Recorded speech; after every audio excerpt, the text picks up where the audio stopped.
Welcome to another review. This time, we're doing the Crossman M4-177, which is based off of the common AR-15 style rifle. Now, I have the benefit of having experience shooting the real thing, so I feel I can give you a good comparison for the Crossman. The gun looks fairly realistic from 5 or 10 feet away. But the first thing I noticed when picking it up is that it feels much lighter than the real thing, and the plastic feels much cheaper. Let's look at some of the standard specifications. It shoots .177 caliber BBs or pellets. The velocity is rated at 625 feet per second. It can hold 5 pellets per magazine or 350 BBs in the reservoir. It's a bolt-action rifle, which requires manual pumping, so no CO2 is required. However, by definition, it can only fire one shot at a time. And it will cost you roughly $79 in most stores. The magazine is completely fake, but it does serve a useful purpose. You can store little pellet magazines in there, which can come in quite handy.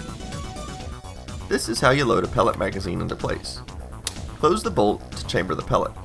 All you need to do now is pump it. The pump is cleverly hidden in the fake heat shield. If you want to load BBs instead, you can pour them into this hole. You'll also have to change the selector switch to allow BBs to enter the chamber. The rear sights are completely adjustable. You can adjust up and down with this knob, and you can adjust left and right with this one, as well as switch between two different sizes of hole in the rear sight. The front sight is adjustable for height using a special tool that is included with the gun. There's also a mystery button that I cannot figure out what it is for. It doesn't seem to do anything, nor is it mentioned in the manual anywhere. If you figure out what this is for, post it in the comments of this video. The spam test.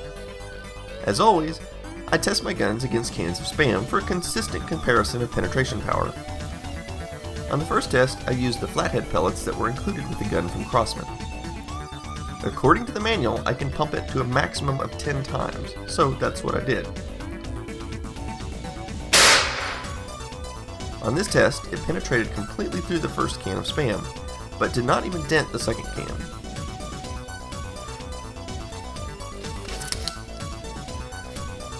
I decided to do one more test, only in the second test I decided to use these Gammo armor-piercing pellets to see if they would make any difference. This time it actually penetrated a bit further by putting a pretty good sized dent in the second can, which means I can give this gun a spam score of about 1.1. Target testing. The sights had to be adjusted out of the box, but I think I finally got them right. I took 10 shots from 50 feet away. This was the result. The fact that you can see the sun moving between each shot is indicative of how long it took me to pump up the gun and re-aim each time.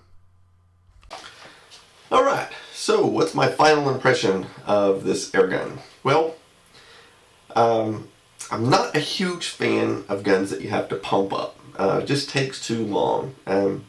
If they had a semi-automatic version of this gun, it would be awesome.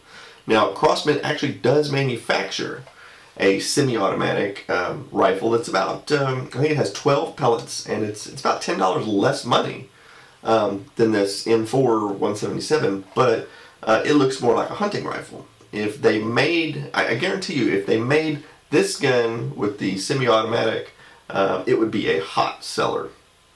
Now, the other thing I can say is I'm a little disappointed because I figured a pump action gun like this, I would have expected to have more power, more velocity. But the interesting thing is that the actual advertised velocity of 625 is no greater than the CO2 powered version that's semi-automatic. And according to my spam tests, as you can see, it actually doesn't even do all that well. I have tested another pump style BB gun, and I believe I got 1.5 cans of spam penetration on it. Now, theoretically, you could probably get more than that if you pump this more than 10 times, but the manual says not to, and I don't want to risk damaging it, so we're not going to do that.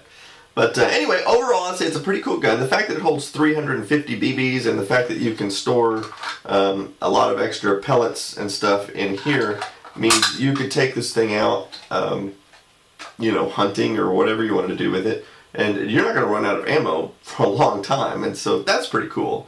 And the fact you don't have to worry about running out of CO2 either. I mean, you can leave this thing in a closet for years, pull it out, pump it up, and shoot it. And you don't have to worry about if you have any fresh CO2 canisters or anything like that. So there are some advantages.